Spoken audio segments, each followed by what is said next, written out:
ভয় আর রহস্যের মিশেলে একটি ছোট্ট ভূতের গল্প নিচে দেওয়া হলো। নিশুতি রাতের যাত্রী।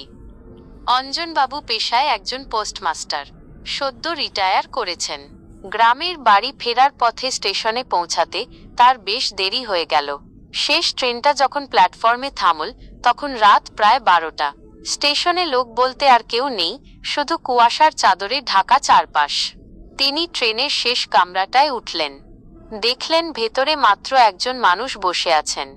এক কোণে চাদর মুড়ি দিয়ে বসা লোকটার মুখ দেখা যাচ্ছে না। অঞ্জনবাবু তার উল্টো দিকের সিটে বসে স্বস্তির নিঃশ্বাস ফেললেন। খানিকক্ষণ পর নিস্তব্ধতা ভাঙতে অঞ্জনবাবু বললেন, বড্ড ঠান্ডা পড়েছে আজ না? লোকটা কোনো কথা বলল না, শুধু মাথা নাড়ল। অঞ্জনবাবু আবার বললেন, এই লাইনে নাকি খুব ভূতের ভয়। লোকে বলে এই স্টেশনের আশেপাশে রাতে সাবধানে থাকতে হয়। এবার চাদর মুড়ি দেওয়া লোকটা আস্তে আস্তে মুখ তুলল। তার গলার স্বরটা যেন মাটির গভীর থেকে আসছে। সে বলল, আপনি কি ভূত বিশ্বাস করেন?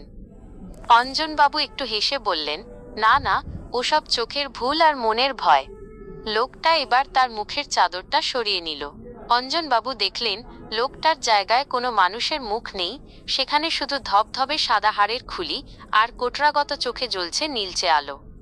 কঙ্কালচার মুখটা অদ্ভুত এক হাসি দিয়ে বলল, আমিও আপনার মতোই বিশ্বাস করতাম না, ঠিক 10 বছর আগে এই ট্রেন থেকেই পড়ে যাওয়ার আগ পর্যন্ত। মুহূর্তের মধ্যে ট্রেনের আলো দপদপ করে নিভে গেল। পরদিন সকালে স্টেশনের লোকজন শেষ কামরায় অঞ্জনবাবুকে অচৈতন্য অবস্থায় পড়ে থাকতে দেখে। তার চুলগুলো এক রাতেই ভয়ের চোটে পেকে ধবধবে সাদা হয়ে গিয়েছিল।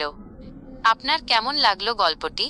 আপনি কি আরো বড় কোনো গা ছমছমে ভৌতিক কাহিনী শুনতে চান?